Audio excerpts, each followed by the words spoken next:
Hello there, and welcome to the House Time Film Podcast, where we talk film, TV, games, and all that jazz like there's no tomorrow. My name is Tom, and as always, I am joined with my co-host John.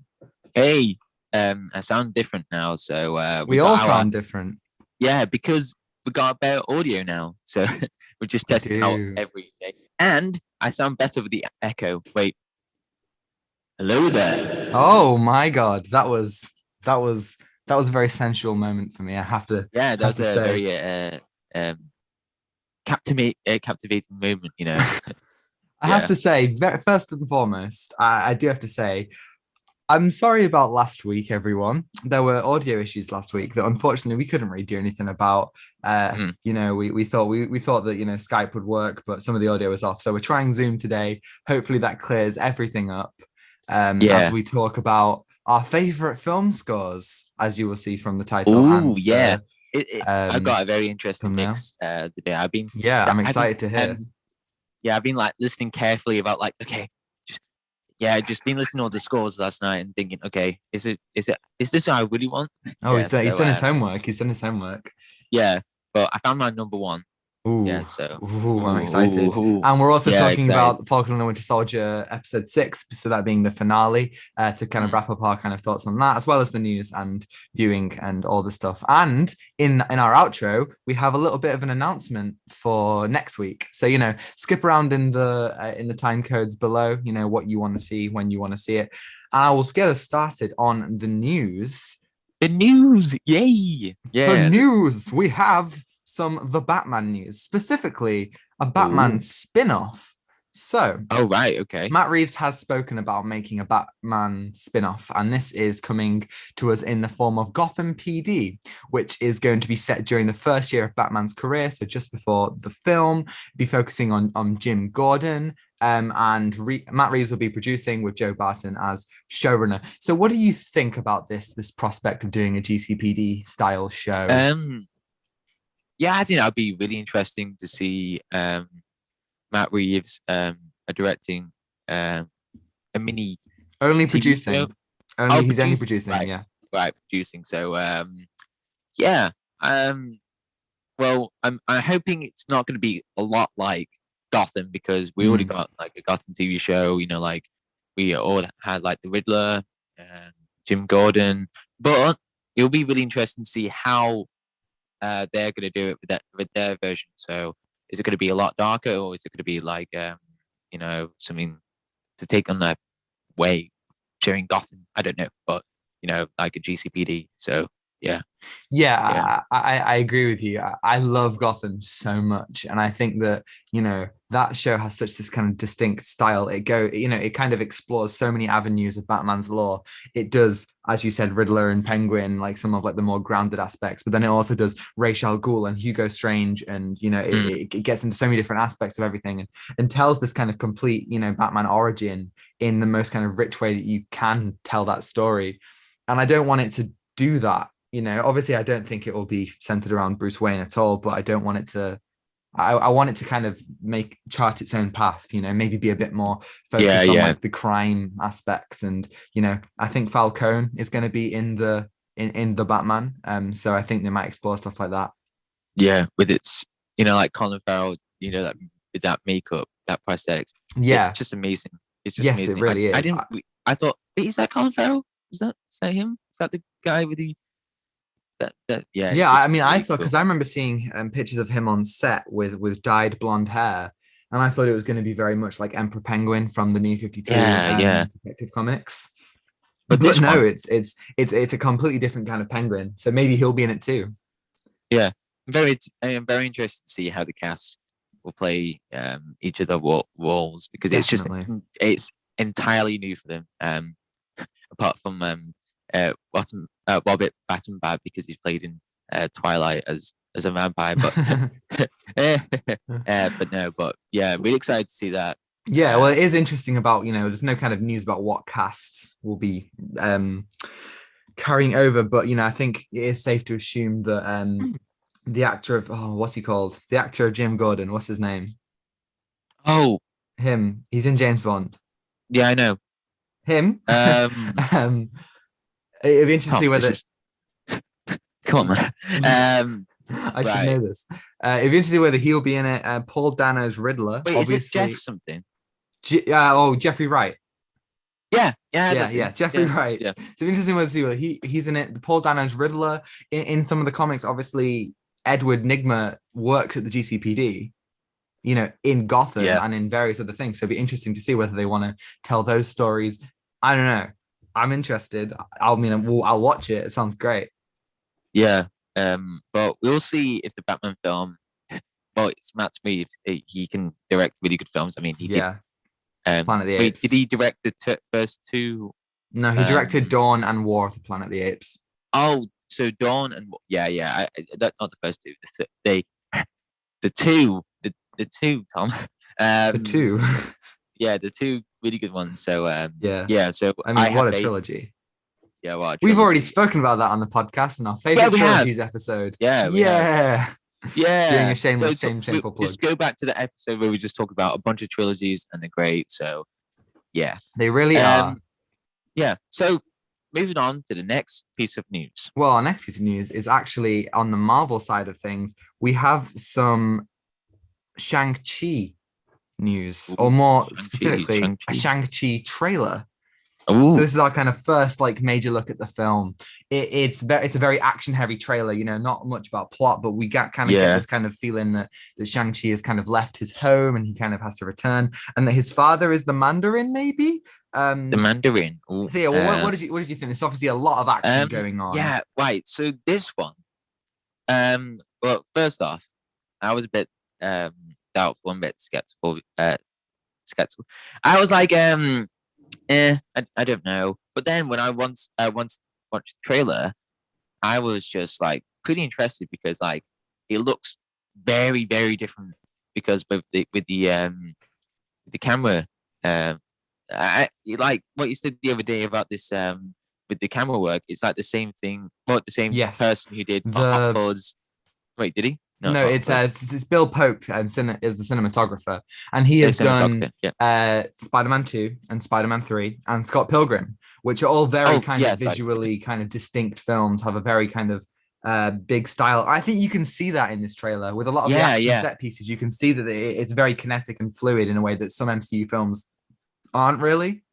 Yeah, I feel like it's just like with watching the MCU fights, it's just a bit static. Like it doesn't really involve a lot of camera movement. But this one looks very, very smooth, and I'll be like, oh, that looks really good.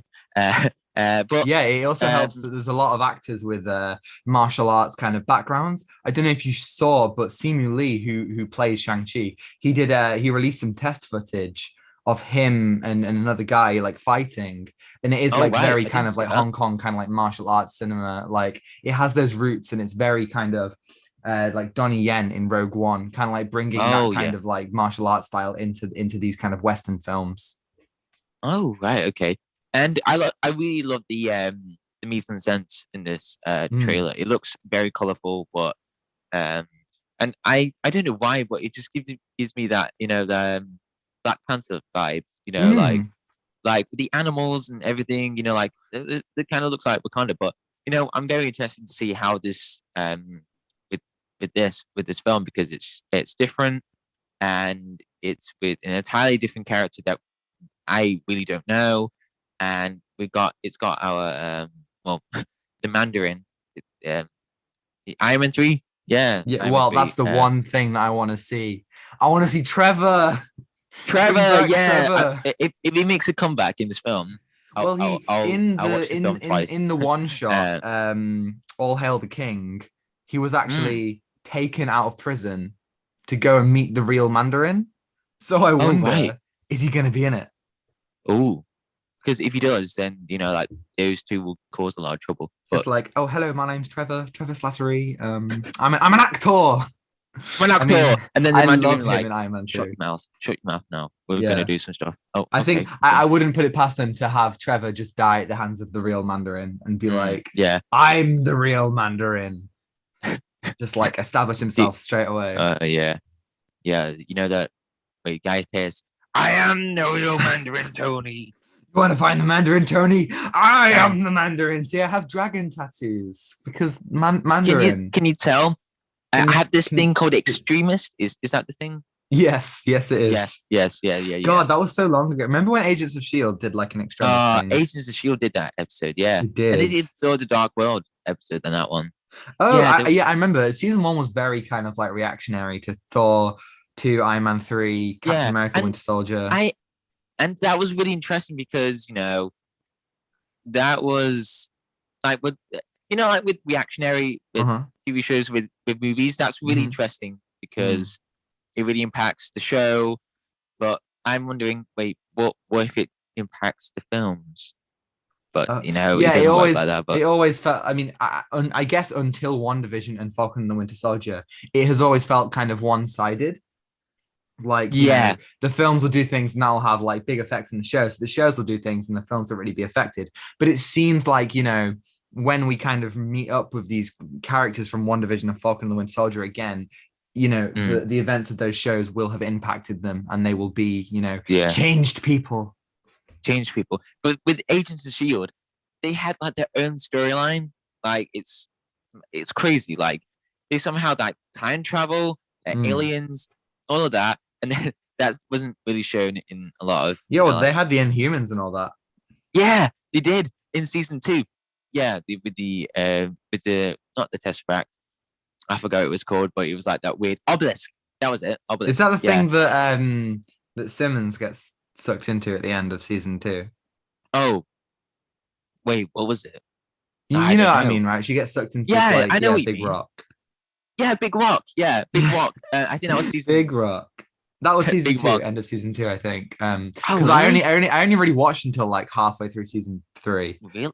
Wow, that felt like ages ago because I Yeah. even have the DVD for season 2 and season 1. Oh, nice, nice, nice, Yeah, nice. the cover for season 2 was pretty cool. Oh, it was And in then season the 4, Hydra one.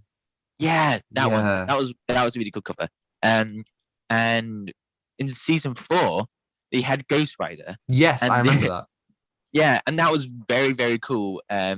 Because there was a really cool fight scene, and it was one was an Inhuman with like I don't know why, but this power like every time he can he can manipulate fire or something. All right. But then Ghost Rider, Is he he Heat was just Wave? like Heat Wave. I think that was it. Maybe I don't know. Well, that was a Um, reference to Legends of Tomorrow, which is a DC thing. So I don't even know, oh, man. I don't know. I don't What's know. the? But It could be Sunspot. Sunspot's an X Men. It is part of the X Men now. yeah, yeah, yeah, yeah. That was season 4. And now what are they on now? They Season finished the show, seven. didn't they? Yeah, season seven. I think it's on Disney I Plus. yeah. So So yeah, I need to watch it because I've heard a lot of people saying it's really good, but I feel like, yeah, are you sure about that?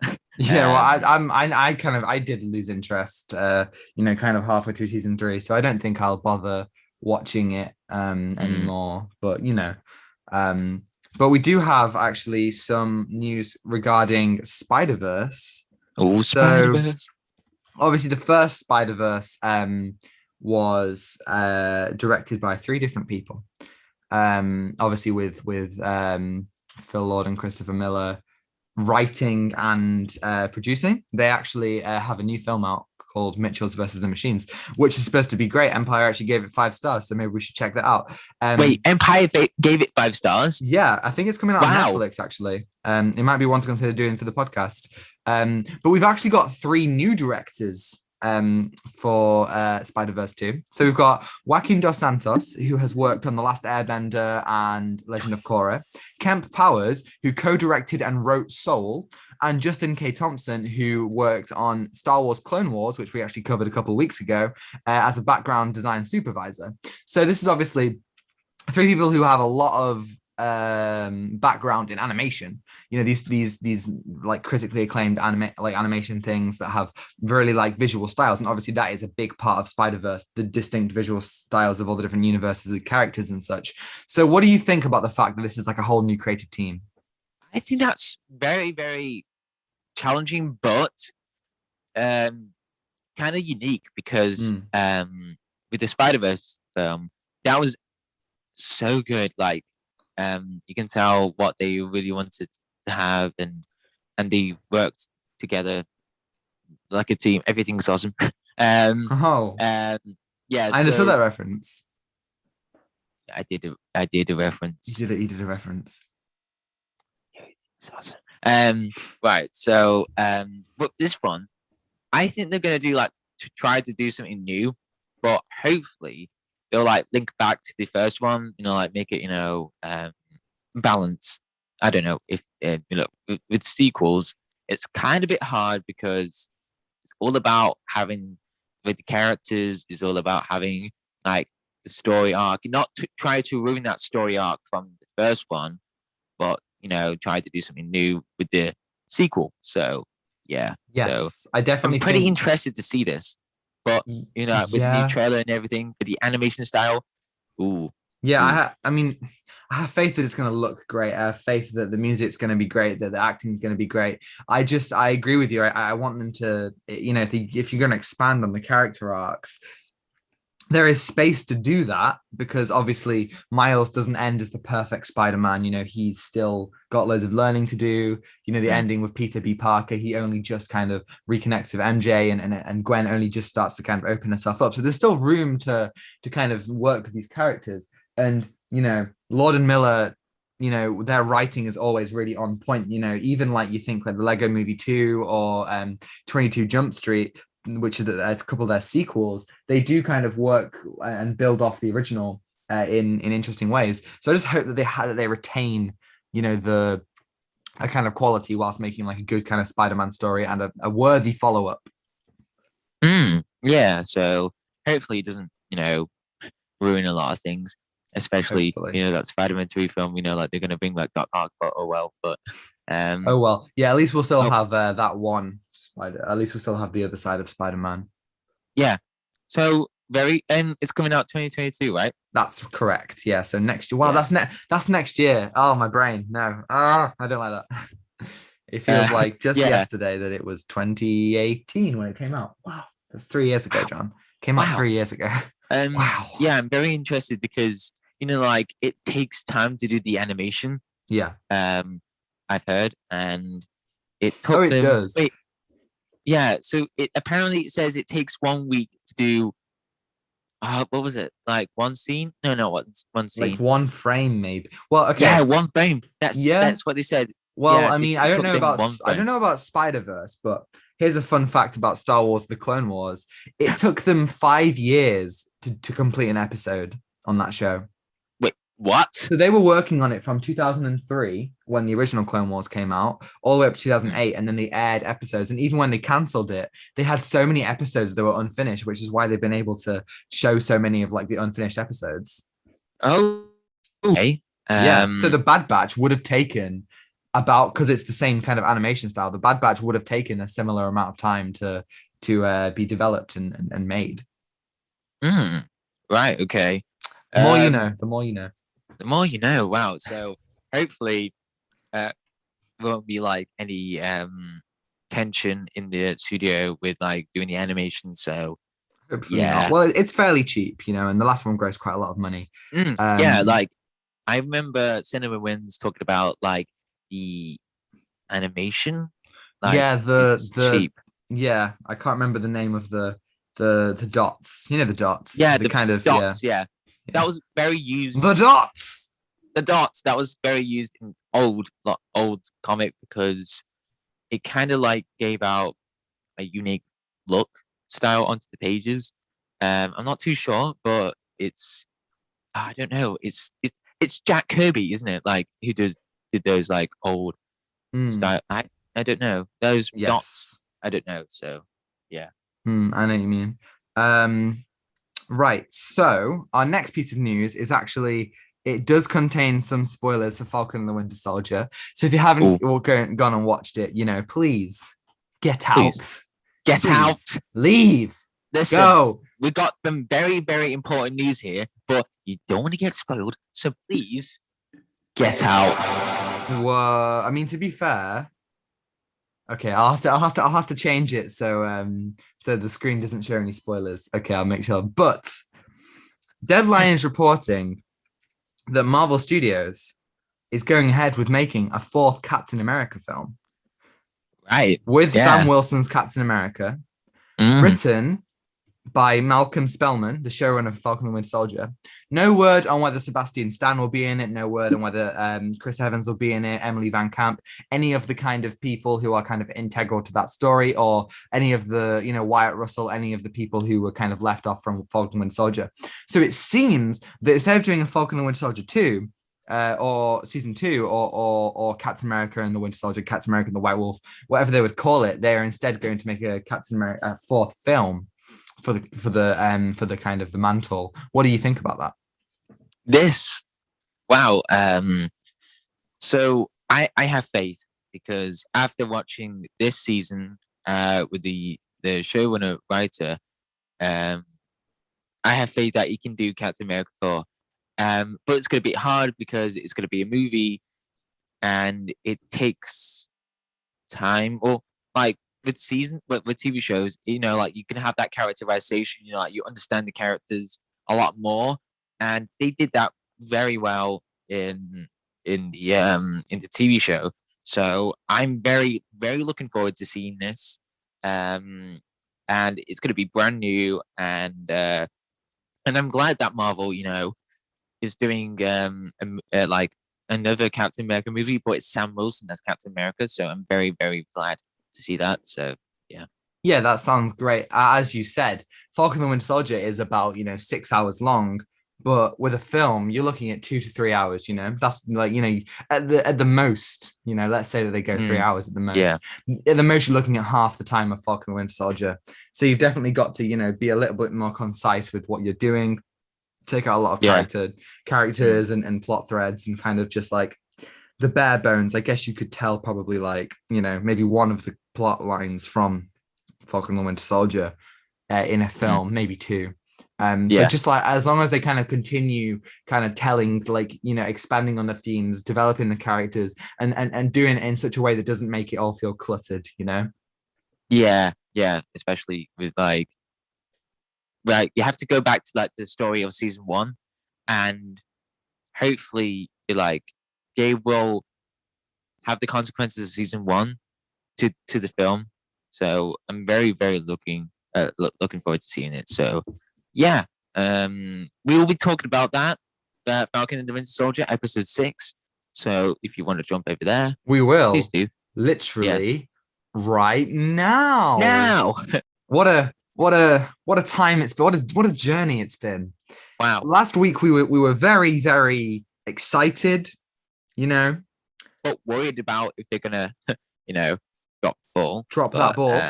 And first of all, I said it before, but spoilers. Get out. Let's get. What are you doing here? Watch. It's a good show. Watch the show. Hey! What are you doing? Get some Disney Plus and watch the show, man. That was what an experience in my ears I just had. So yes, and did they drop the ball? What did you think? Wow. I gotta say, this is one of the best Marvel content I've seen. They didn't drop the ball. They didn't drop the ball. They didn't drop the ball. I'm looking at you, WandaVision. Yeah, WandaVision, you goddamn. I mean, it's not their fault. COVID happened. COVID. Yeah, they had to rewrite everything. Oh yeah, like the ending and everything. But right. So this is how they should do. This is how you do it. I was watching that film the other day. What, Pitch Perfect 2? Yeah. Damn it! Is it still good? Does it hold up? Well, there's some moments, but it's good. It's good, but I mean, I forgot how a little bit cringy it was, but yeah. No, I imagine. But the rap battle, not the rap battle, the riff off. The riff off, yeah. Especially me and Tom did those, and I still memorize the lyrics. Yeah, I still know it all. We could guys. It goes like 100th episode of the pod. We're gonna do the riff off just for like 2 hours straight. Yeah. So how did we get here? We were talking about Falcon and the Winter Soldier, and now we're talking about Pitch Perfect. You started it. You started saying, so sorry. This is how you do it. I'm so sorry. Please continue. Right, so they didn't drop the ball. This is how you did it. They didn't drop the ball, which I'm very, very glad. So yes, so let's get into it. So first of all, I want to say this is a very, very, very good show, Mm. and it's just the characters that just go on with this journey, and especially with the last episode, I teared up because usually with Marvel, I don't really cry at stuff. Oh, but John, but he Oh, said shut up, Tom! he said Tom, I am shut up. Iron Man. Okay, He said okay. I am Listen. Iron Man, John. He said I am Iron Man. It's like the first film. No, I'm kidding. I didn't cry. I didn't cry at Marvel either. Not really. Until yesterday, I guess. Yes, but I teared up because it's just about the characters. But now, like, okay, about what you're saying about Endgame, I was like, oh, really? I cried at this. Listen, back at 2019, I was a different person. You know, I was You were. very He was. stressed. He loved what do you call it? Professor Hulk, which is very different to your opinions now. 2019 me. Why? What a time. Why? You thought Endgame was better than Spider-Verse, and I think that's a God, sin. did I? Oh Yeah. God. Anyway, Wow. this isn't Okay, this isn't so about Endgame. okay, sorry. So this is how you deal with characters, Hmm. and I really love this. And it's so satisfying with the ending with Isaiah Bradley. Like I teared up at that moment because it's just so satisfying to have him like that to have um uh, uh, that character to be in that museum, and he said that he was forgotten, and that was very, very satisfying. I was like, oh wow, this is pretty emotional. I don't expect to tear up, and I just teared up. um Yeah, definitely. I think that the emotional climax of this episode really brought like so many satisfying and really emotional things. What I really enjoyed about that scene in the museum, of apart from the amazing performance where Isaiah kind of breaks down and hugs Sam, I mean that was wonderful. But I really liked the fact that they're walking through this kind of hall with like loads of pictures of Steve Rogers and Isaiah. He gets this amazing statue, this like gold statue, and it's like it's really powerful. But I think it's really poignant that there isn't any pictures. He doesn't have any pictures. He was forgotten by history. yeah, The best yeah, you can do is kind of erect a statue, and I think again, it links into themes of the day. Obviously last year with a load of Black Lives Matter stuff. Statues were being torn down, the wrong kind of statues. And I think erecting the right kind of statue to honor Isaiah Bradley is a really good ending to his arc. And I hope we don't see him again. yeah. The actor who And they go sorry, on, please. that's how you end like a character's arc. Yes. And I just really love that. And like the use of characters in this TV show was very, very well done. Yes. And yeah, and there was some great moments in this one, and very unexpected ones as well. um, so um, so yeah, it might be my favorite MCU content, to be honest. Like I mean, it's up there. it's up there. I don't know where to rank it though, but it's just that good. With I don't know, it's just that good, man. um, Yes. Well, I think it's interesting about Isaiah Bradley. The person they cast to play him, they actually aged him up a little bit. So I think yeah, I kind of noticed that as well. Yeah, yes. So I think what is they could obviously go back and have some kind of flashbacks with him in Captain America 4 or whatever they kind of wanted to do. But I hope that they don't. I really think that this character's the interesting thing about this character's story is that it wasn't told, and that you kind of get it retroactively, and that's why it's so powerful, and that's why those scenes were some of the standout parts of the show. Also, yeah, and I feel like showing that would kind of negate that kind of the power that we got. yeah. And I want to go back to the statue. Like seeing Mm, that gold statue, like um, you wouldn't it with normally with statues it doesn't have gold, mm, but seeing that one, like that kind of like represents Isaiah. Like he's he's a very strong character. You can see that in the show. Like he has the super soldiers through him, yeah. and like he's a very, very strong character.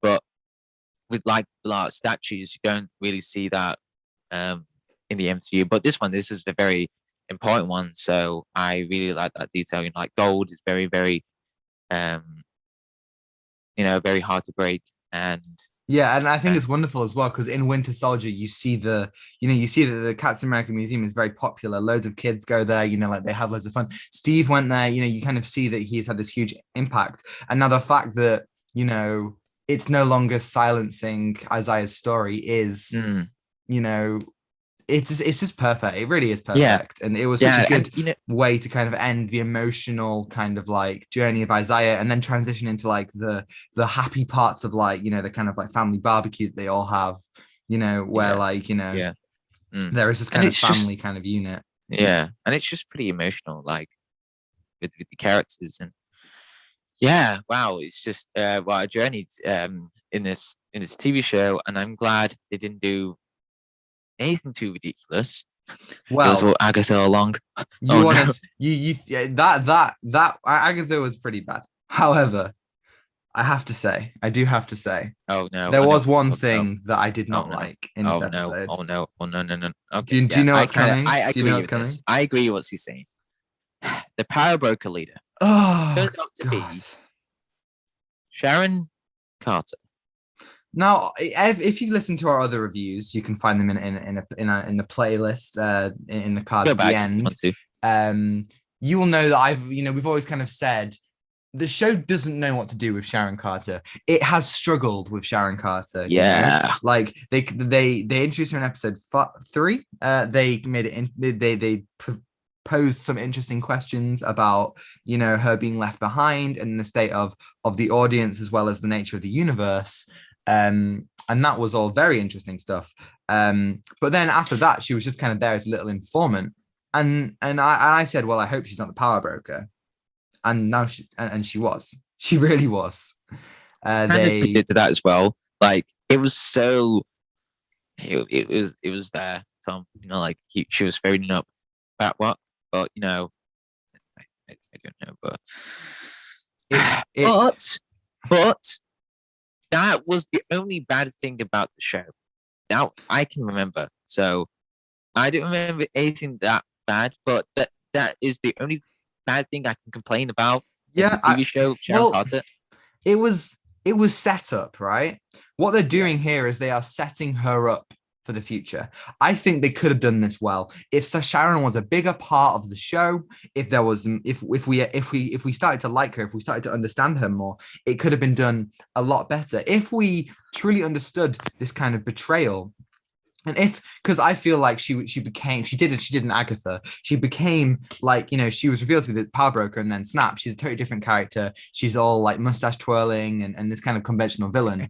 I think It was instead, me. yeah, exactly. She's like, it was me all along. Ooh, we could have been amazing. We could have had this amazing like partnership, and now I'm going to kill you. In the mid credit scene, she's like, "Ooh, it's time to get the bigger thing in America." It could be. It could have just been Sharon Carter who's been broken by the government, the same Mm, character, but she's kind of just had enough, instead of yeah. completely changing her personality, Mhm. it it's like Secretary Pierce in Winter Soldier. He doesn't change his personality. He's still the same guy. He's just extremely radicalized, and now he's a Nazi. I Oh yeah. feel I Yeah. feel like that just it could have been done well. I like the idea that she kills Carly. I like so many of the ideas. I Yeah. think the execution one was what was off for me. Yeah. And I wonder like the opening minutes for the episode Mm. when Sam Oh, um ooh, yeah, I know oh it's coming. Hey. oh On I like I my jaw actually dropped because it just looked that amazing. I Like I yelled, and I don't normally do that. I was like, yes, this is yeah, I was awesome. like, yo, this is amazing. So this is just a very satisfying thing to see. Like he's wearing the suit and like having that vibranium wings, Yeah, and like it's so comic accurate. it Like really and is. I read what had these issues and I was collecting them for the Mighty Thor. That Yeah. was a few years ago, and they had the story for Sam Wilson to be Captain America, and I was like, "Whoa, really?" So I read that, and I was like, "Yeah, this is great." So I was so satisfied to see that. So Mm. I'm The glad. moment that he entered the episode, obviously you got Bucky and Sharon on the ground, and I remember seeing him fly, and I was like, okay, so he's still got the wings, good.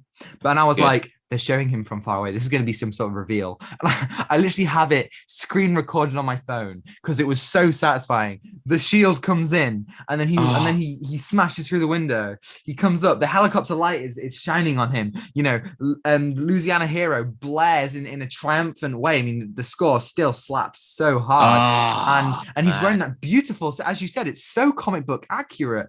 The colors are spot on. You know, Yeah, they didn't shy away from it at all. It looks amazing. I'm yeah, so satisfied.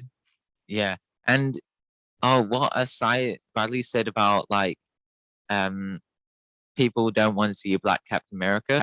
And when Sam Wilson says, I know everyone's going to hate me going for this, but Yeah, um, it's going to show. Wait, did he say it was going to show his struggles? No, not struggles. No, no. yeah. Wait. I mean, I think that kind of, you know, like there was the moment in his speech where the senator was like, "You don't understand," and he's like, "Listen, I'm a black man in society. You know, I'm literally Captain America right now. You don't think I get it? Like, I'm gonna face so much kind of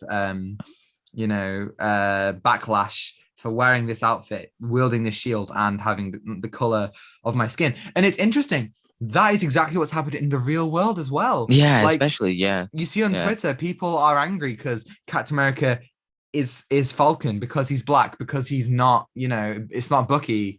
yeah. It's I mean, I would say it's surprising, but I mean sometimes I'm not that surprised by that kind of stuff. Mm, It but I think what's so amazing about it is the fact that, you know, you see that people respect, you know, the end. He has so much respect from like all the people who knows him. You have the person is a little bit cheesy, but you know, the guy who was like, "Hey, it's Black Falcon," is like, "No, that's Captain America." You know, like there were yeah, loads that's of kind of like cheesy, but I like that. really, Yeah, yeah, yeah. there were really, you know, kind of like Raimi Spider-Man, like Mm. uplifting, like Oh, classic kind of moments oh, that really oh. did kind of cement Sam as Captain America, you know?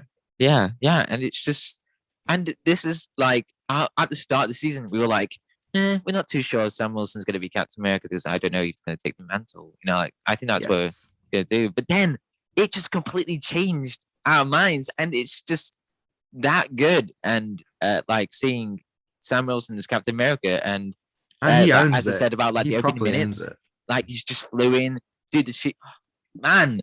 Ah, it's just He really did it great. yeah. So And I love the satisfying. speech. I love the The speech at the the end. speech was like so tear jerking. Uh, Like it was yeah, I incredible. kind of teared up as well. I can't remember, but I was just so invested Yeah, in the I thought speech. Carly and the Flag Smashers weren't always the strongest of villains, Mm, but yeah, they had a very kind of impact. Killmonger.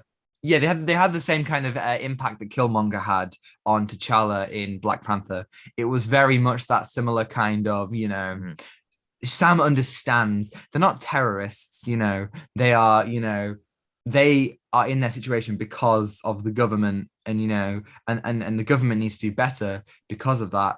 And I think, you know, it's a really important message just in general. yeah, and it's It's just like the scientist says, like, "Oh, do you think that's fair if we help them?" And Sam says, "Yes, that's mm, completely fair." You know, for the first time, you understand what it's been like to be people like us, because you for the first time ever were completely helpless. You know, no amount of money, no amount of like privilege can save you from the snap. And I think that's what One Division and Falcon Winter Soldier have done so well, is they make the snap real. They show the mm, consequences. They have shown, you know, the impact of Endgame in the way that Endgame never really did. And I think it's absolutely wonderful.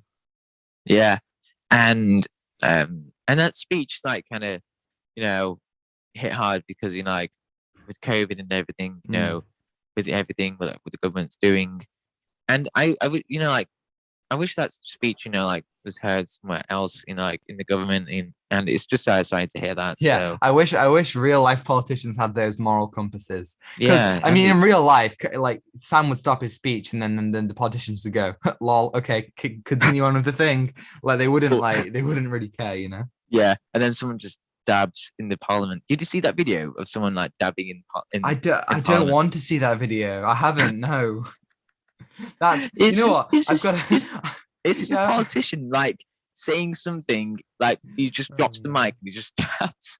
You know what? I have a politics exam on Tuesday. I'm just gonna write politician dabs, and then I'll just get all the marks. A star. Hey, that's how you do Completely. it. That's how you do it, man. Definitely. I Um. also felt this episode had a really good ending for Bucky. You see him apply what he Oh learned in yeah, the man. in the course of the season. Last episode, Sam told him, you don't, you're looking to event, looking for to avenge yourself. You've got to avenge other people. You've got to like help other people find their closure. And he does that for the old man from the beginning of the season in an absolutely beautiful scene where he kind of like tells him that he was one who killed his son, and he sees him that he's going to be okay, and that makes him feel better. He takes the book back to his therapist. He even saves people for most of the time Yeah, man. in the fight scene. What I appreciated in the fight, in general, is that it was all about saving people. You got to save people in the helicopters, in the trucks. Bucky isn't fighting the flag smashers. He's trying to get the lock off the door to like help people who are like going to burn to death. It's I think it's really good at that kind of learning. Hmm. Bucky's no longer an assassin. He's a hero. I Yeah. think even with John Walker as well, Oh yeah, John Walker. I want to talk about that. they Yeah. did redeem John Walker. He Mm. kind of realized, he kind of snapped out of his rage and kind of realized, what he Yeah. can do. I don't think it was amazingly executed, but I think the idea that he realizes that he can be a hero, he can be the Captain America that he believes he is, Yeah. what Lamar thought he was, what Lamar believed he could be. Maybe a couple more scenes would have cemented that even better. I would have really enjoyed that. But he saved people. He did, and it was wonderful. I really enjoyed Yeah. this arc. Yeah. I Like what Lamar said about like you, it says John, like you make decisions in the heat of mhm, battle, and he mhm. did. He did. Yes, He he saved did. those people, That's and a really good point. he didn't want to be Captain America, but he wanted to be a hero. So Yeah, he came in wanting to avenge Lamar. He wanted revenge on Carly, and he was like, like this isn't over. Like he's like, well, let's finish this now. And then he realizes that there are more important things. And I think it's really good. Obviously, he didn't succeed, but he tried, and I think that's important.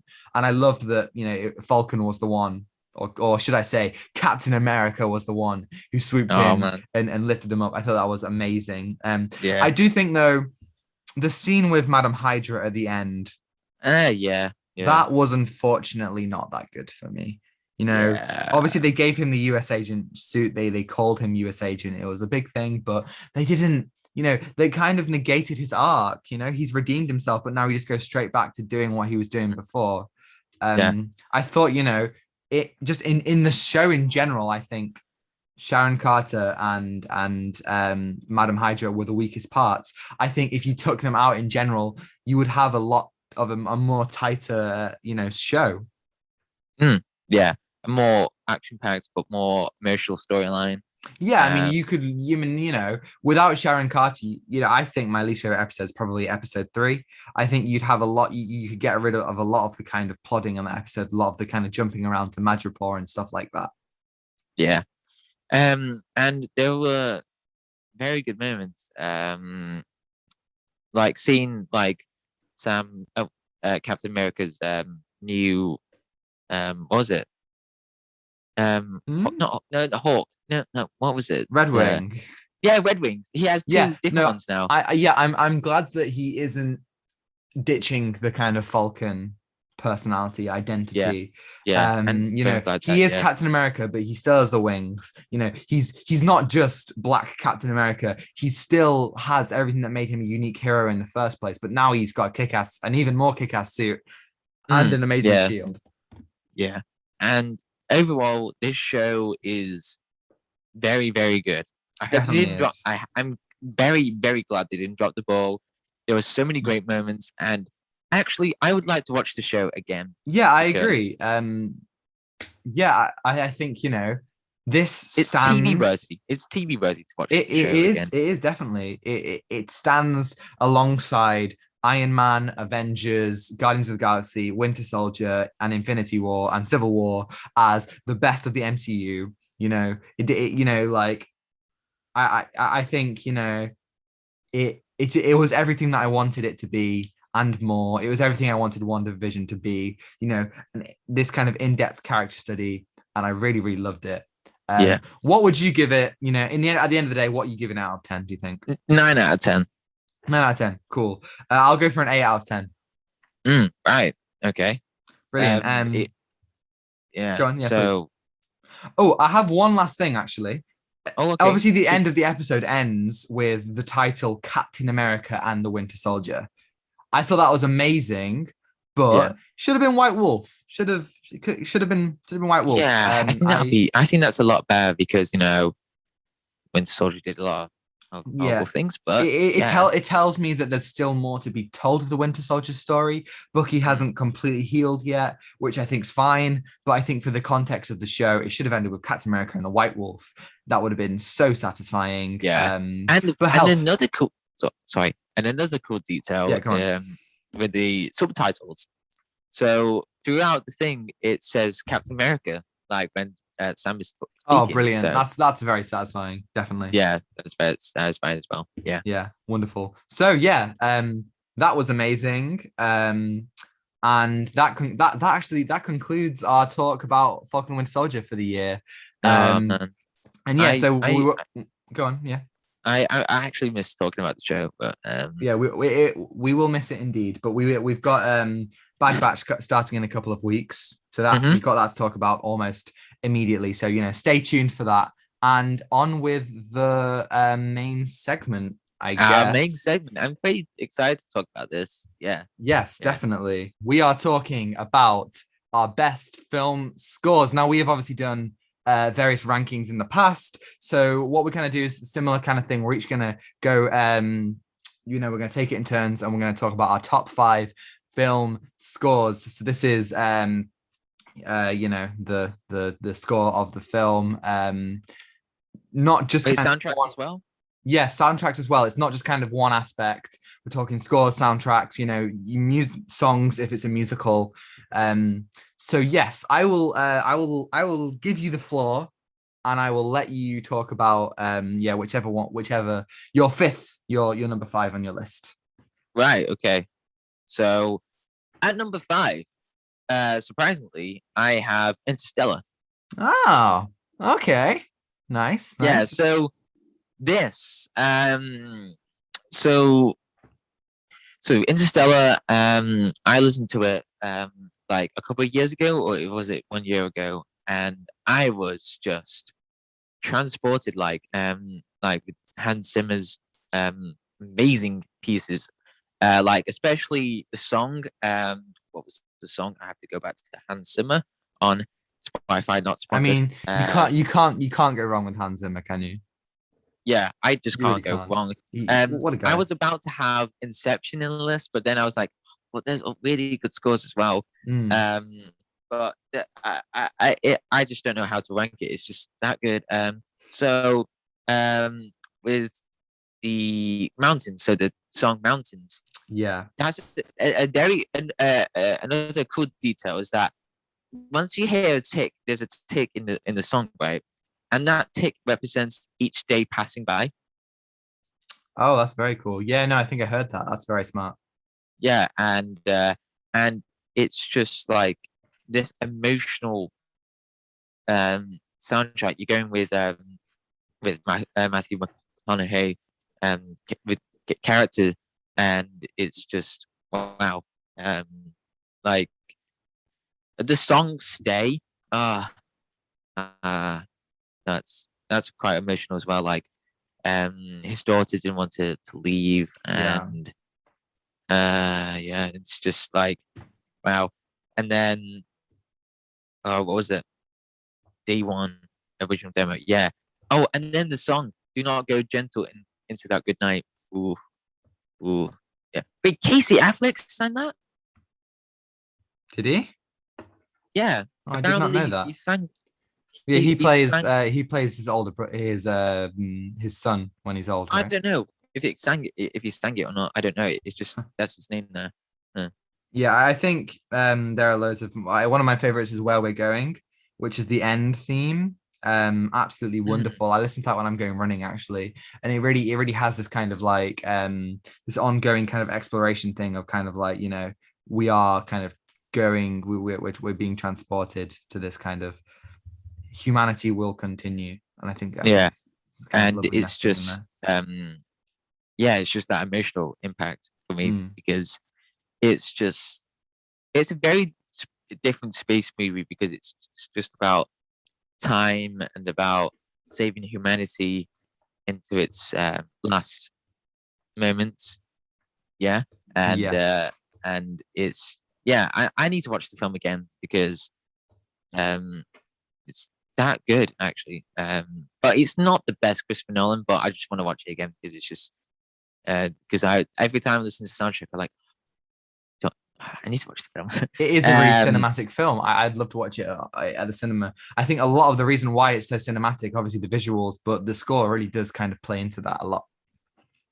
Yeah, and and it just works really well. So yeah, so that's my number five at the list of Interstellar. I wish there was so much more to say because it I can't really describe the music as much because I just have trouble Watch like Interstellar, listen to the soundtrack. You'll understand what he's meaning.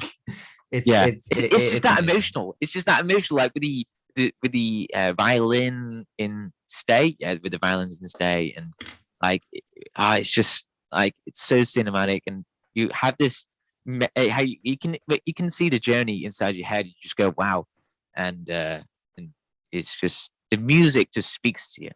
Yeah, Hmm. yeah, yeah. That's my description right there. The music speaks for you The for music me, Interstellar. speaks. Nice. Yeah, yeah, yeah, yeah. Right. What's your number five?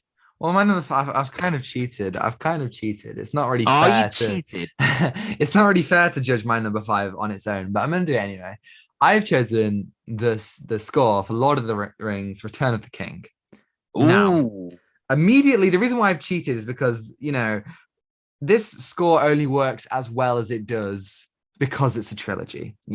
This Mm, brings so many different motifs and leitmotifs together from the other films. You've got this is obviously this climax of this kind of huge narrative, and it takes so many like ideas, like the themes, mm, if from the music and the scores.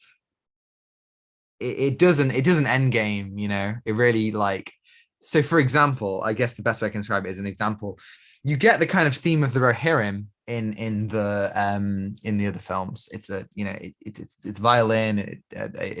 It's very kind of like slow. It's simple. It kind of represents the kind of simple way of life, and it does really well to present them as this kind of like peaceful people who are being kind of thrust into this war. And then throughout you get it in various different kind of keys, and it becomes like more orchestral in Two Towers. But then you have the amazing, like, one of my favorite scenes in cinema in Return of the King, when oh. the Rohirrim arrive on Pelennor Fields, right? Mm, And you get like the kind of the slow build up, and then oh. it begins to swoop more, and Theoden starts to do his speech. He starts to talk. He starts to talk about how they're going to ride and how they're going to ride for death, and they all chant, and and the music swells to this incredible crescendo as the camera pans and shows all of the horses, like that's like 6,000 horses. Something. It's insane, and and then you get like they start to ride, and Theoden saying ride now, like like for death, for ride and ruin, the world ending, and the music swells to this a moment, and you get this theme that was once presenting something so like innocent and so like like quaint, to something that has become this force that's going to change the nature of the battle. It's incredible. And then, like, similarly, you get Aragorn's Black Gate speech, which takes the Fellowship of the Ring theme. It takes all that they have been working towards, and it recontextualizes it in this epic way, where he tells, I bid you stand, men of the West, and you get this kind of amazing crescendo. But it also Mm, delivers on the small moments.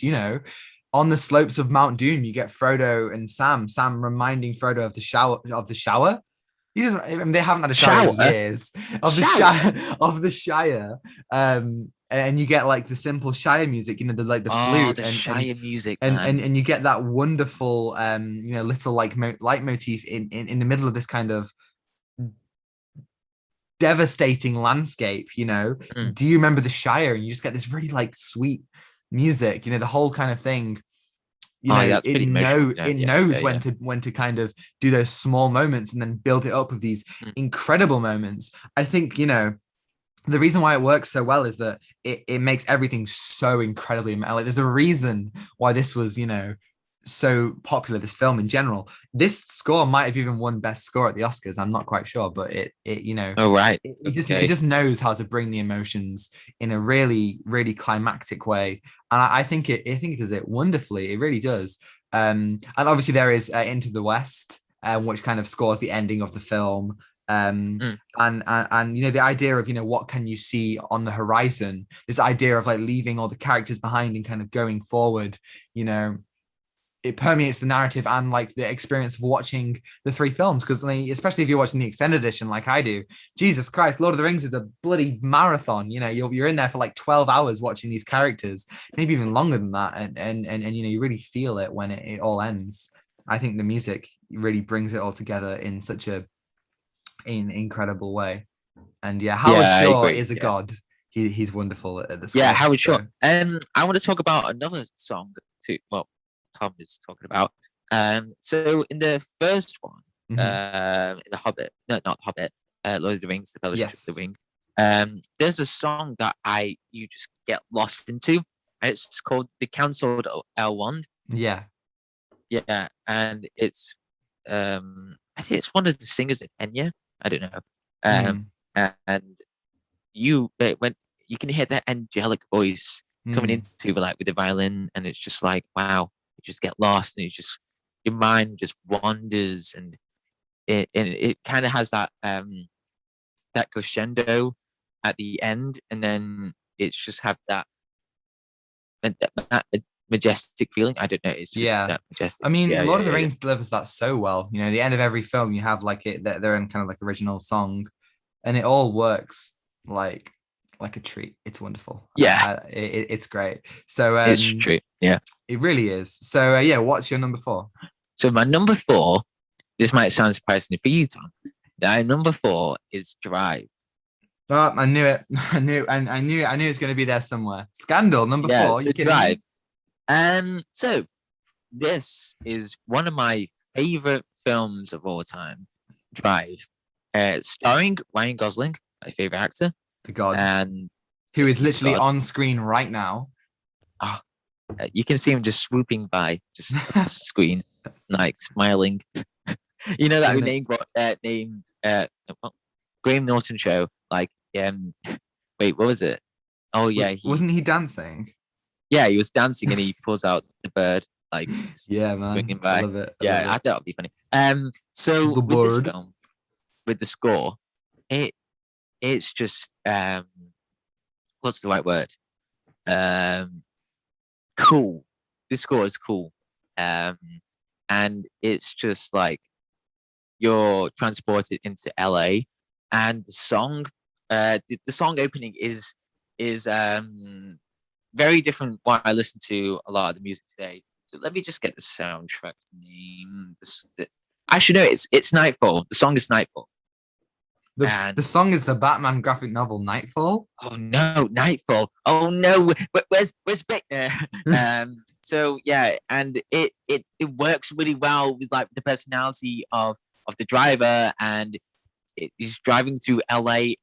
It's dark, and you just want to like, wow, I just want to do that and just drive around in LA with this music, and it's just like a night drive thing, and with it just captivates like the feeling of LA, like the horror, but also like it's dark, like it's darkness, but like it's has this punk music vibe, like you wouldn't expect, but it's LA. And the song at the end, oh no, at the opening, it's one of the Wait, was the band name Chromatics? So Chromatics is you can hear that little beat thing, that TikTok thing at the beginning of the film, like I get you. I get you. yeah, and it just like raises the tension.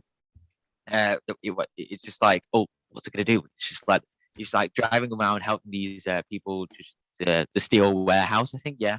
And it's just like the sound of the clock. Yeah, I think that's it. The tick of the clock. Yeah, it's tick of the clock, and it just kind of raises, and then it's just like, what's he gonna do? And it's so intense, and they finish it with like going in the driver going into this car park, and it starts with nightfall, and you go, wow, that is this the film going to start with? Wow, that's a very good opening to the film, and the music just like is like a racetrack, like you're going around and you understand the character of the driver alongside the music, and you feel like, oh, okay, you understand what the film's gonna be like.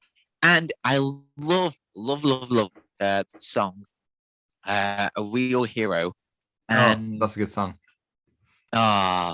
man, the ending, like you can hear it at the end of the film, and it raises a lot of questions about like the driver, and and it really impacts the whole film. Like you don't know who the driver is, but it's just like kind of emotional. Like that's a real hero, and he's trying to save um, Carey Mulligan's character. I'm hoping that's in the right way. And he's trying to save someone, and that's a real hero. And what else? Oh, and there was so many really good cinematography in the film that really goes alongside the score. What was the name? What was it? It was a woman singing, and Ryan Gosling, the driver A is wearing a mask. woman? It was a woman. Sorry, yes, a woman. Oh, wait. Oh, wait. So the song is called "Oh My Love," and it's by Riz Ortolani and Kat- Katina Ranieri. Sorry if I spelled that wrong. I said that wrong. And it's just like so captivating, like with the cinematography, because it's just like, wow. Um, like when the driver's looking out to the um Rob Perlman's character into the diner, or the into the restaurant, and you're thinking, well, if you take the music away, it wouldn't be impactful. But once you add the music, you go, right, okay, it's quite impactful with the music, and it just makes you understand with the characters as well. Yeah, and it's just quite mysterious, with the soundtrack. So it adds to the you know tension, and it has great moments. So yeah, I just love the piece of music. So, and I have the vinyl Oh, to drive, and it's pink, the vinyl. oh, interesting. Yeah. Pink. So Ew. huh? Nothing. Doesn't matter. Doesn't. Right. You sound a bit far away, mate. Oh, I'm so sorry. Oh no, that's fine. I thought you were getting bored of my long talking about drive. He's been Uh, talking about drive for so hanging on. No. It's all good. It's all okay. good. Yeah, it's a really good score, and like if you're going to go out for a late night drive, play this music. It's great. Um, and it's just Drive like having that responsibly. personality of the driver. Yeah. So that's my thing for drive.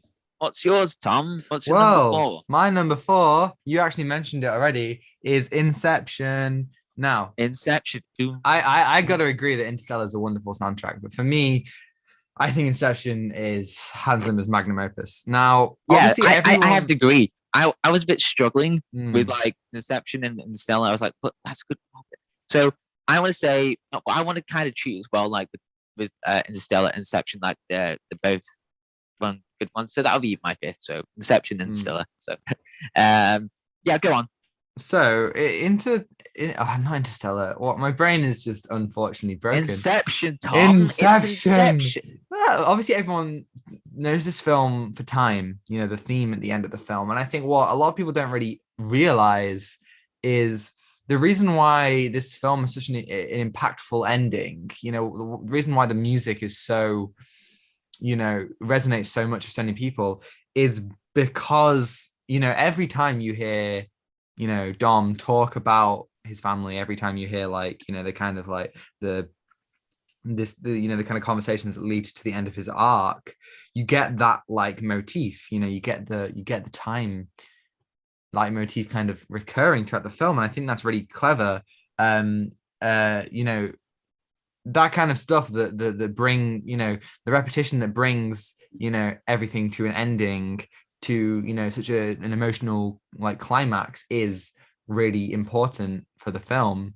And I think that one of the best things that does is, obviously the forefront of the film are these pieces that are really like fast paced and like like are like really cleverly done. Like they play with time and like the sequencing of each dream, like the ending with the crescendo of all the different dreams kind of working at the same time is insanely clever, with the music kind of going on like alongside it. They have different scores for the different places they're in. Like when they're in Mombasa, they have different scores for there, and like each layer of the dream is kind of like have like the technical kind of like aspects of it. But the silent moments are really so impactful. There's a song called Old Songs, Old Souls, which is another silent moment. And the amount of like exposition given in this film, it's a very expositional film talking about like the nature of dreams and all that. And I think the fact that the score manages to build these emotional motifs, especially with time, while doing its own kind of thing, is very is very important. And building that up is yeah, just one of the reasons why it's like really good. Yeah, that's what I have to say. Not quite as much to talk about as you had for Drive, but yeah, I think it's Yeah, nonetheless Drive was very a important. like a bit more cinematic and a bit Yeah, more exciting to hear. definitely. Yeah, Inception. Inception is a very interesting film, and it's one of the best films of all time. Mm, And agreed. it's unique storytelling, um, and it's very confusing, but also It's very it's interesting at the same it's time. thought provoking. It's Yeah, yeah, highbrow man. cinema, Yeah, as Martin yeah. Scorsese would say. Cinema. Yeah. And the So, ending, yeah, oh yeah, and yeah, time. Oh, the music time. it's Yeah, wonderful. It it's doesn't just disappoint. it speaks to you. Yeah, Mm, with Hans Zimmer's music, there's like no other. Like no.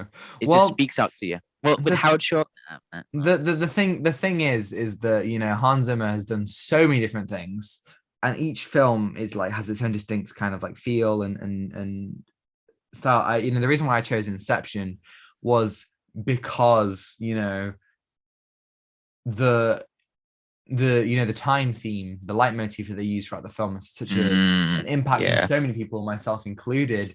It's used for so many different reasons and ways, and it's a really good thing to like relax you and make you kind of think. But also I think the fact that Hans really cleverly builds everything. He makes sure that time is a recurring leitmotif so that it can come back at the end with such kind of power. I think that's something really clever that you don't really notice until you've watched it however many. I've watched it so many times that like you start to notice these really small things. And listening to the soundtrack, it's just a lot cleverer than you give it credit for initially. So yeah, yeah, like if you're someone and who loves time, most people do, you know yeah, definitely go back and kind of and yeah. listen And for it, another because thing it as pops up quite well. a lot. Oh, sorry. No, go on. Um, Go on. Another thing as well on YouTube. Like with YouTube, they would like put like like a picture of Inception, and they would just play the song. Like some Mm-hmm. channels, like with Hans Zimmer. Yeah. The weird thing is, on Hans Zimmer's channel, like Mm-hmm. at times got 11 million views, but on somebody else's channel that came out 10 years ago, it's got 116 million views. Wow, that's insane. 10 years ago, and there's so many philosophical there's so many philosophical comments like, "What if we don't meet each other?" No, What like, what does it well, all what does it all mean? oh yeah, I'll get to the comments. Oh, there's one comment saying, "I love how this comment section is not even close to being toxic." I mean, it Um, wouldn't be Hans Zimmer. Hans Zimmer brings people together. um, Um, well, oh I yeah, did toyed with like looking at Pirates of the Caribbean, and I think there are just so many of his pieces of music that people kind of don't realize are so enshrined in culture. That he's kind of defined so many different like people's taste in music, film music that um, is. yeah. And another person just said, "Shout out to all these two a.m. people thinking about life." I mean, my favorite Yeah. time to think about life is 2 a.m. So 2 a.m. so John, tell Oh, me, what's your number three? okay. Might sound surprising, but Spider Verse. Oh, well, I have Spider-Verse on my list too. So let's wait and then we'll talk about it together. Okay. Okay? So I'll say my number three is La La Land. Now I know you have La La Land in Wait, your list as what? well. Your number Yeah. one's La La Land? Well, Number mine's number three. My number number three is La La three. Land. My number Well, three is La I La have La La Land. Land as So well. I know you have to talk about that. When is your La La Land? It's the last. Okay, right. So I'll pass over to you. What's your number two, good sir? Arrival. Arrival. This is one I haven't seen, so I'm very interested in that. Oh, right. Okay. Right. So this one, Rival is directed by Dennis Villeneuve. I don't say his name. Denis Villeneuve, I think. Villeneuve. Is it? Who I thought it's composed it? Villeneuve. Who composed the score? So I think. Well, I might be wrong, but I thought it would be Ludwig. Uh, I don't think it Ah, was. Ludwig, my guy. Was it not? No. Okay. No, it's not him. I thought, but no, it's So this artist, Johan Johansson. Okay. Yeah, he just got Johansson. He sounds like Scarlett Johansson, but no. So this is a very very different soundtrack because it where's the song? So the song that was used in this film is on the nature of daylight, and that was used at the end of the song and the beginning of the film. No, right. The song was used at the beginning at the end, and it works really well because I don't want to spoil it, but it really works well with with the characters, and it just like gives out a very emotional impact because it's just mind blowing, and the film has a very good plot twist, and the first song or the second song, interestingly, when I saw it at the cinema, I thought, right, have you seen the trailer for it? Yes. Right, so you see these weird shapes. Mm-hmm. Yeah, so those shapes. So there's a song called Heptapod B, and that one, I thought it was making sounds of the ship, and I thought that's a very very cool sound. And but no, it's just like I don't know. It's just I think it was just mimicking the sound of of the um, the ship, and it was just like giving me this weird feeling of like distress, but also calm, like peaceful. It's just weird. It just works really well. And at the end of there's so many intense moments as well, and it's just like so mysterious. It's just like how's the end? How the film's gonna end? It's just like going like with plot twists and it kind of like questions our humanity and what we're gonna do. Um, well, I don't know. Are we gonna help? So, and then my favorite is got to be this song called Kangaroo, but this one's spelled different because Kangaroo. I'll spell it out for you. It's Kangaru. Oh, so it's not a kangaroo. It's Kang Woo. So yeah, so Kangaroo. yeah, and and that also like um makes you really think about like with the film and the film's choice of music really like it puts one song over here, but then it goes over here, and it goes back to those moments, and it's really, really, really emotional, and it's also impactful to the film's storyline. Um, and there's so many. Oh yeah, it has like a very this crescendo, and it's just like whoa, and because the song Kangaroo was used uh well, for the film's plot twist, and it's like wow, whoa, what? And it's just like questions a lot of things about the film in a good way, and there was intense moments as well, and yeah, when I say it's just that good, it's very very good film, um, and if you haven't seen it, I would recommend it. It's just oh it's just a very very deep, meaningful film, and it it's so different to any of the films I've seen. So I It would, is one that I've been wanting to get to for quite a while. yeah, and It's I been got the on my film list forever. Oh, cool. right. So yeah, so that's it for my arrival. Now we're going to talk about the best two scores right here, right now. John, I haven't done my number two yet. Dude, Oh, dude, sorry. dude, I'm sorry, man. he doesn't love me. Why? So my number two is actually Your Name. Oh, your So name.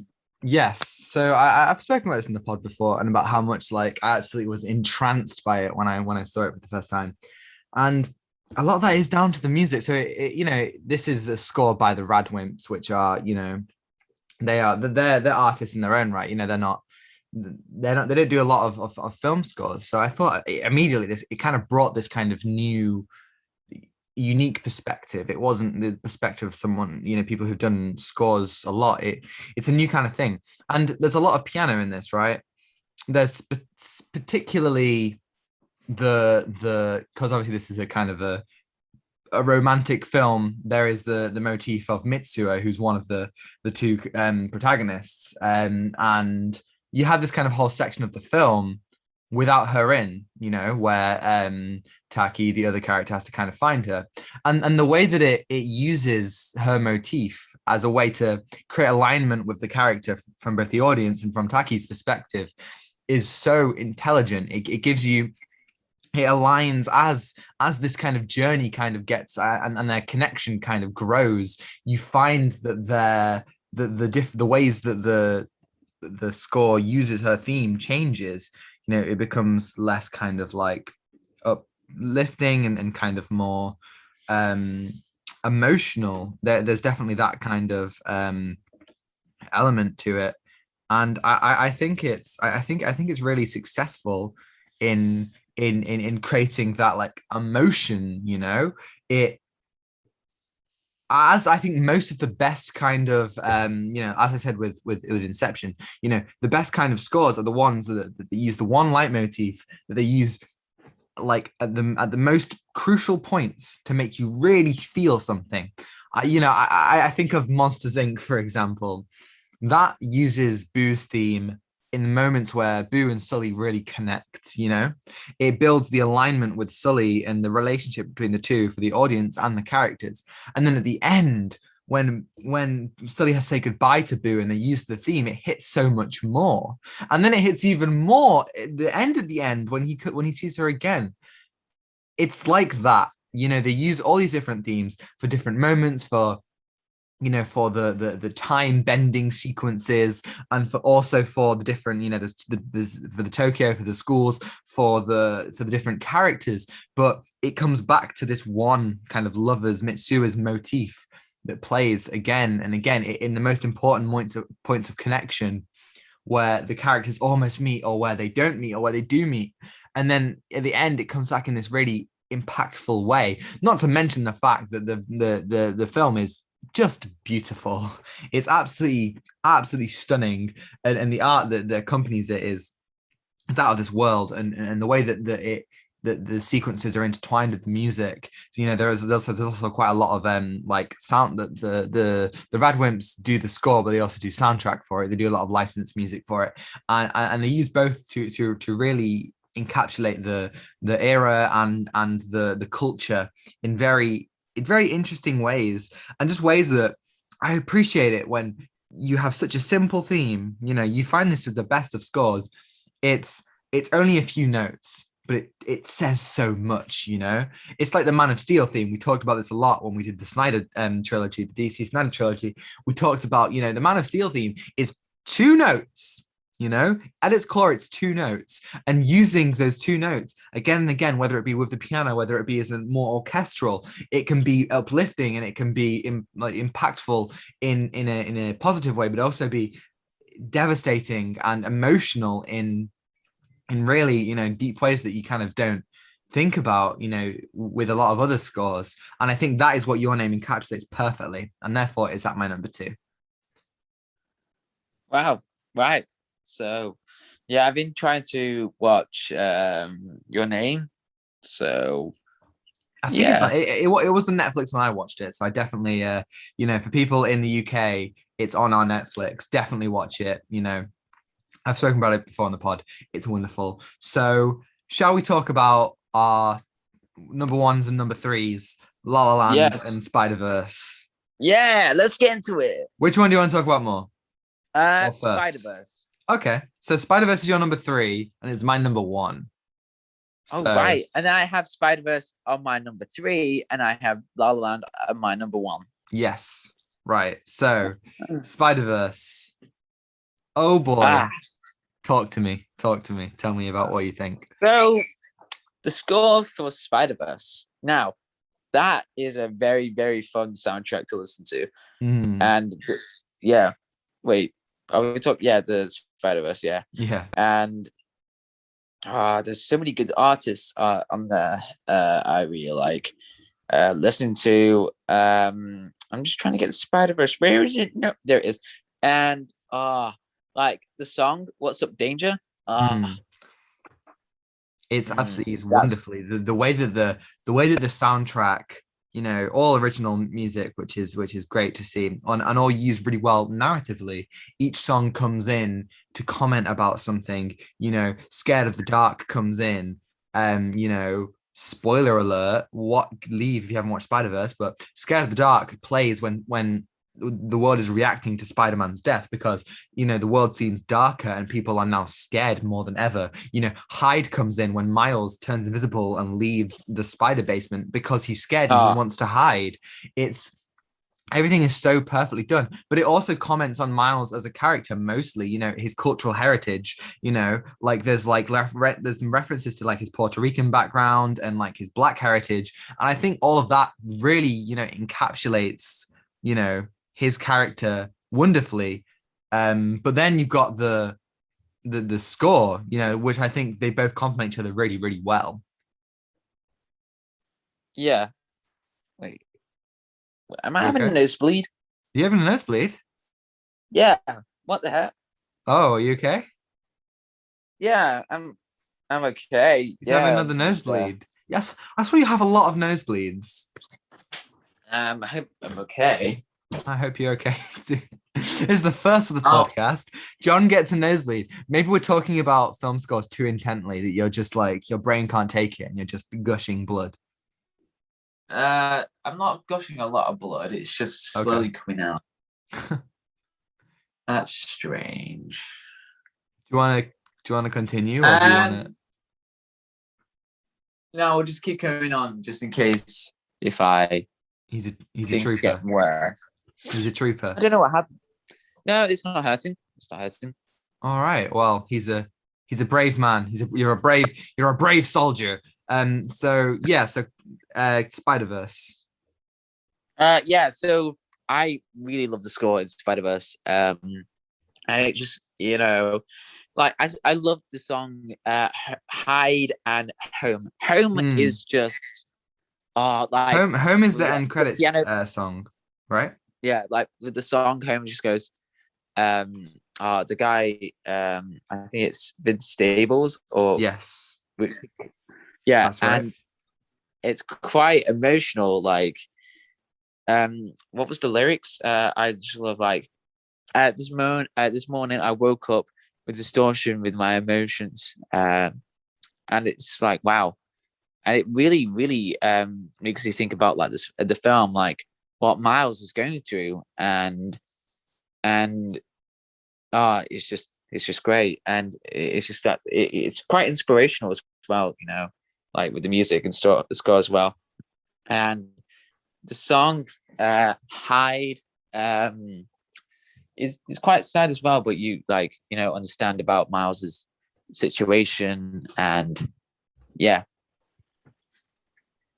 Definitely. I think, I mean, if anyone has heard, if anyone's watched, Birds of Prey, Spider-Verse, even Enola Holmes, Daniel Pemberton scores films like no other. He is insanely intelligent with how he does it. One of the things Yeah. that this film has loads of really great motifs. There's there's the prowler motif. Each spider person has a different kind of motif. But what is the most intelligent thing that he does? And this is kind of comes up to what you were saying about What's Up Danger.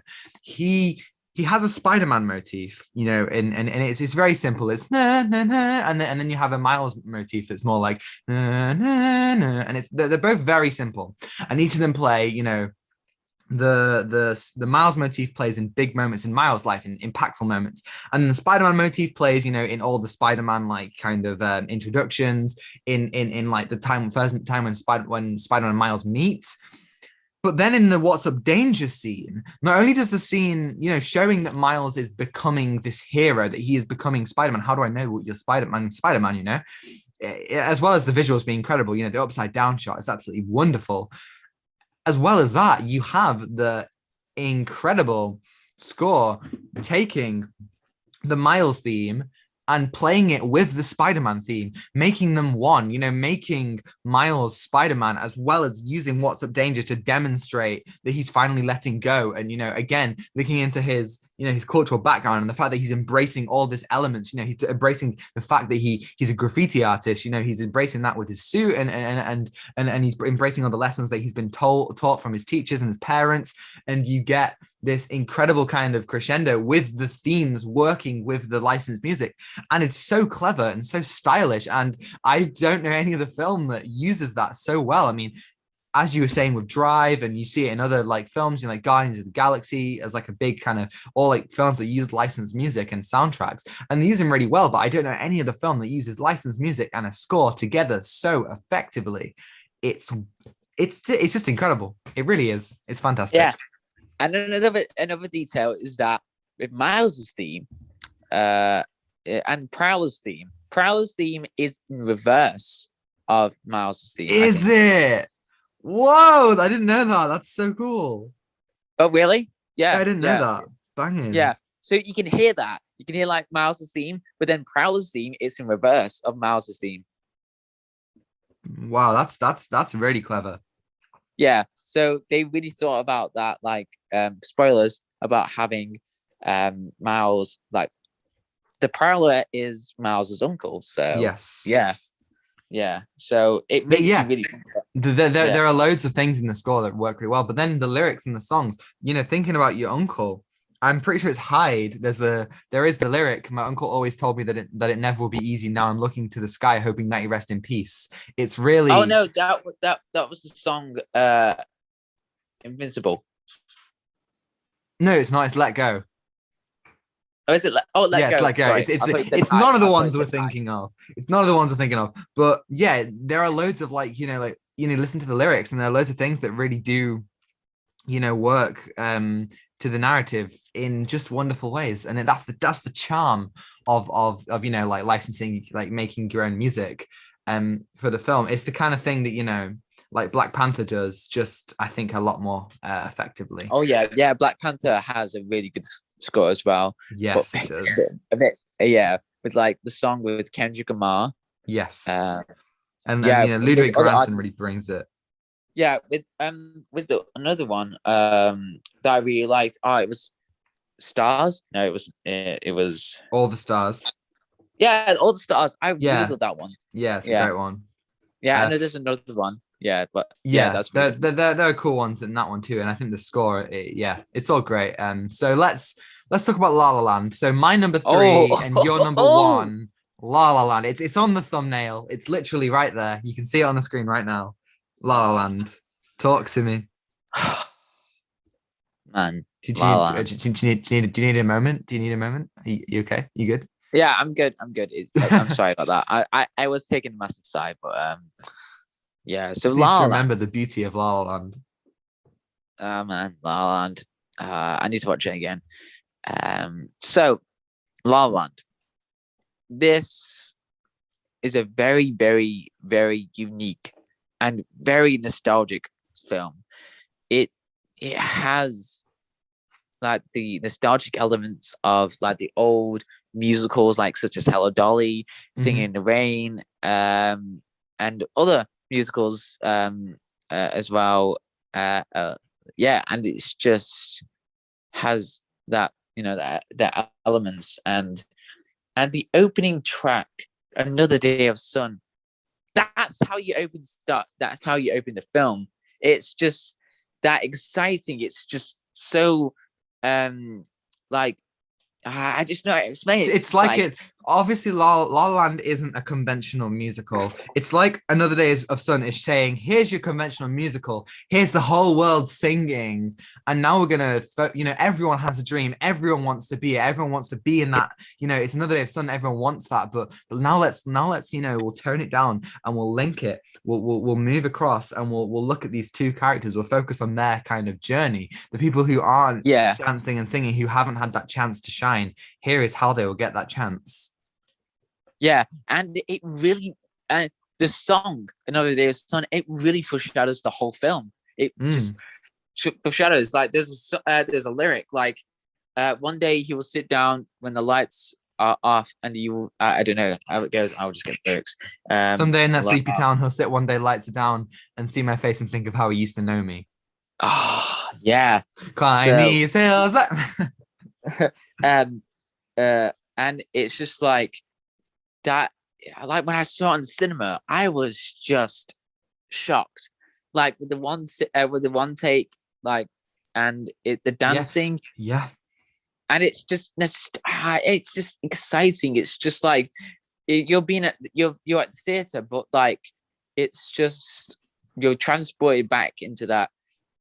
Man, I just can't explain it. It's just that good. It's just like it's just I it's just think like it's ridiculous, but it's just like you know it's just like your imagination is just like playing up, but then it's you can see it on the screen. It's just like wow, yeah. yeah, The beauty of all the songs, as I just said about Another Day of Sun, they kind of work as two. Obviously, that they have their musical elements, but each song focuses on the characters so well. You have someone in the crowd, which is one part, like getting ready for a party, being like, come on, let's get out in the world. And another part, Mia feeling so alone that she can't be anything other than someone in the crowd. And then she walks out and it's one of the greatest scenes ever in cinema. It's incredible. And then, you've got a lovely night where, you've got this kind of classic kind of rom-com duet. And then you've got like, the dancing, but it's building the characters or Start a Fire, which is, one part like jazz bop and then the other part showing that Seb is losing his integrity as an artist and Mia is getting like overwhelmed by everything is so clever. I think it's absolutely wonderful what Justin Hurwitz managed to do with the score as well. You have Mia and Sebastian's theme, which is more impactful and has more of a narrative more of a purpose and more of an impact in the narrative than any of the actual musical songs do, Like yeah. you get that song in the auditorium, the first time they met, Oh, the last time oh they meet. It's wonderful. yeah, and it's called Planetarium, Yeah, sorry, and Planetarium, the that's right. directors, yeah, and the musical director, the director, Damien Chazelle, Uh-huh. and the Justin Hurwitz, they wanted to have like the Planetarium to have like to be their version of like of a sex scene. So yeah, Oh, I mean, yeah, I guess I see that. I guess that's yeah, nice. All right, okay, nice. Yeah, I'll take that. I'll yeah. take that. Sorry to ruin about it a bit, but that's That's what they not wanted ruining to it. That's do. enhancing it, John. My experience has forever Oh, changed. oh, right, okay. But but like someone in the crowd, like the Oh score just slowly my just God. builds up into that. Oh, like when Mia was looking into the mirror and then she walks out and then it's just dun dun dun dun dun dun dun It dun dun it dun dun dun it's dun so dun dun dun. clever the way that it's so slow, and then as each kind of layer is added as a new instrument, the Oh, the um the shot cuts to behind her oh. where you start to see the snow and you start to see like the people kind of having fun, and then it ramps up again to Yeah. like that And climax of the pool, and it's it's just incredible. so theatrical and cinematic at the same time. It's just like it's just the cinema. I need to see it on the screen again. It's just like Honestly, that emotional I cinematic. swear, like, I think Spider-Verse is cleverer, but I think La La Land is so much more emotional and so much more kind of cinematic. Yeah, And I think yeah, I think I probably changed my mind. I think La La Land for me should be at number two, not at number three. But yeah, something that I yeah, think every amazing musical has to do this, right? The epilogue, right? yeah. It replays all the songs with a different context. You Epilogue. get to Oh, see definitely, man. you get to see all the motifs from all the songs play with different And it just works so it well with the does. epilogue. Like Yes. when Mia and Sebastian are walking out at that stage exit, you can hear dun dun dun dun. Yes, they play every single song. And what is so incredible about that is that is what you do. That's what a good musical has to do. The Oh, best musicals. I think of like Bugsy Malone does it. It plays bad guys again at the end, but it changes it to good guys, and it's amazing. Even Greatest Showman, which I don't think is that good, but it plays the Greatest Show again at the end. Mary Poppins does it in Step in Time. It incorporates all the different motifs, and it's just so intelligent. Like, what yeah, better way to make the film satisfying? And the most infuriating thing for me about that is that the epilogue is the thing that people hate the most about the film. The thing that most people see and they're like, "Oh, I hate it because it's not a happy ending. It's bittersweet and I don't like it. It should have been a happy ending. They should have ended up together." And people don't like the film because of the epilogue. But the epilogue is just the most genius part about it. yeah. And it's just like the music compiles together, and it just makes about it makes you think about the character's journey a lot more. Like it's like Mia wanted to be an actress, and Sebastian. Well, in that timeline, they Sebastian was supporting her, but then Yes. Sebastian wouldn't chase his dream. So that kind of wouldn't work out for him. But they fell in love. But Sebastian wanted to chase his dream. So yeah, so you can see like the two timelines, but we get to see the one they don't be together. But the film is saying that they got each other's dream, but they helped each other. So Yes, there is that yeah, obviously like I'll always love you. Like it's so important. And I also think that the final piece of music that you hear in the film before the credits is Mia and yeah, Sebastian's theme. That nod that they do to each other, it's poetic. It really is. George Lucas would love it. It's poetry, it rhymes. And it's just super clever how they do everything and they build it so meticulously. I can't think of a better musical that utilizes its music that intelligently. Yes, there are amazing musicals out there. There are loads of them. But apart from maybe Hamilton, I can't think of any musical that utilizes motifs so eloquently. But yeah, don't quote me on that and because I'm not the yeah, authority on musicals. yeah. Well, my sister is, but She um, probably is, to be fair. yeah. She there's a fly. Get out, fly. Right. Sorry. Whoa, And whoa, you whoa. can John's hear killing a the fly, everyone. sorry. So so yeah. So La La Land is the soundtrack is just nostalgic and it just works so well with the motifs and with the melodies as well. Like you can hear that in the engagement party, Mm, like that with I don't know what that's from. Or it could is when he's singing "Singing Stars," I think, or yeah. somewhere else. Oh, Yeah. sorry if anyone is hearing a banging. I don't know what that is. Maybe it's the master summoning the doctor in the end of time when he bangs the the, the, the And bins. I really loved the song, the Oh yeah, audition sorry. song, like the Filter Dream. The Fools Who Dream. The Oh, Fields of Dreams. that is absolutely wonderful. That song, like Yeah. on the DVD that I've got, it literally says the kind of like the quote on the film, or like the subtitle Oh, is yeah, I have that. here's to the fools who dream, and that is what the film is about. It's about the fools who dream, and believe that they can that it's all going to be okay in the end, and it doesn't always end up Yeah, that way. and it really hits hard. So It does. yeah, yeah. So yeah, that wait, is Ryan Gosling has a. Oh, wait. What? There's a What? City of Stars What? Hollywood remix. I don't no. I don't want that. I don't. No, I don't want that. I don't need that. I don't need that in my life. No, it's with Emma Stone and Ryan Gosling. What what? I'm scared. Right, okay, I'm not kidding. I'm not kidding. There's a remix of them singing. Okay. I'm showing it to you now.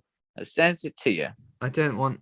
Oh yeah, I saw it. Oh, I don't need this in my life. Hollywood remix. What? Ah! I don't know what's happening. And then Ryan Gosling has got his own Spotify page. He's Oh, got his nice. own radio. Nice. Yeah, and he's got 1 million streamers. God damn it. And he's got his own bio. It says, multi-talented Ryan Gosling is best known for his role in this independent and major Hollywood cinema. You can read it for yourself in Spotify. Yeah, it feels like we're sponsored by Spotify this week. I'm so sorry, Spotify. Yes, there are disclaimer. There are other music platforms out there, like iTunes, YouTube Music. Exactly. Others are available. So yeah, that concludes our best scores, and I think we should go straight to the outro here, because we've been speaking for a very long time. So thank you everyone for listening, as always. Yeah. Oh, and can I just add something a little bit? Oh, go on. You add something. So this week, I got this comic. Oh yeah. And it's called Dark Knight's Death Metal. Oh yeah. Wait, have you read it already? You read it yesterday. Have you read it already? Yeah, not already. Okay. But no, I just want to show how glory it looks. Oh, you're teasing us. He's teasing us. We're gonna have to wait. We're gonna have to wait a whole week to hear your thoughts. So this comic is crazy in the first three pages. I just want to see what it's like. So the opening starting, it's got Wonder Woman holding a chainsaw, Batman's dinosaur from the Batcave. It's a live dinosaur that can talk, and it's got Batman's brain, and and Swamp Thing is there, and Wonder Woman is in hell, but she's with the King of Hell, and she's. I mean, that sounds great. That sounds awesome. Yeah, and Brilliant. Yeah, so you can show that picture that I sent you about like holding. I can't be bothered, John. I can't be bothered. But we'll hear your thoughts next week. Look, it's so shiny. We'll hear your thoughts next week, because I can't be bothered editing that. And it has a very strong presence. So it's big. It's bigger than most of my comics, but apart from Watchmen. Yeah. Nice. So yeah. So I'll be happy to read that. Yay! So thank you everyone for watching. It's fine, don't worry. If you enjoyed, leave a like, consider subscribing and looking at the rest of the stuff we're doing. If you want to get in touch with us, you can email us at outstimefilmpod@gmail.com, or get in touch with us via Twitter or Instagram at outstimefilmpod. I'm Tom Boardman on Twitter. I am Comedy John 42 on Twitter. And next week, we are going to be talking about Invincible Season 1, the Amazon Prime show. So get watching those 8 episodes. The final one airs on Friday. Get watching those. Ready for us to talk about it. And we're not alone, are we, John? We're not alone. Get that Super Smash Bros. Music. Like a new foe has appeared. A new challenger. A new challenger. Yeah, that's it. Yeah, challenger. We have our good friend Joe from Heg Dog Films, who you can find on Instagram. His details will be in the description below. we're going to have him joining us talk about Invincible next week. So for the main segment and the weekly viewing segment, we're not going to be alone. We're expanding the franchise. Only for that episode, though, we'll probably have, we'll have him on just for those two segments, and then back to it'll be just us for the rest of the episode. But yeah, exciting stuff. Exciting stuff. Yeah. So we'll be very excited. We're very excited to have Joe on board. Definitely. So it's gonna be very cluttered. I mean, there's gonna be so many thoughts going about. But and then we'll be doing the Bad Batch the week after that, and then we're going into the future and seeing what things we have in store. So thanks for listening. Anything last to say? Stay safe, everyone, as always. Stay safe. Yeah, just wear a mask, wash your hands. Hopefully the audio works this week. If it doesn't work, I'm really sorry. We're trying to fix it. Okay, we're trying to. Don't know what's different. Maybe it's the microphones. Yeah. So hopefully you'll enjoy our soothing voices. Our voices are anything but soothing. I swear to God. They're chaotic. Chaotic, yeah. Right. Well, so without further ado, I take what you're given. Get nothing back. Goodbye. Goodbye.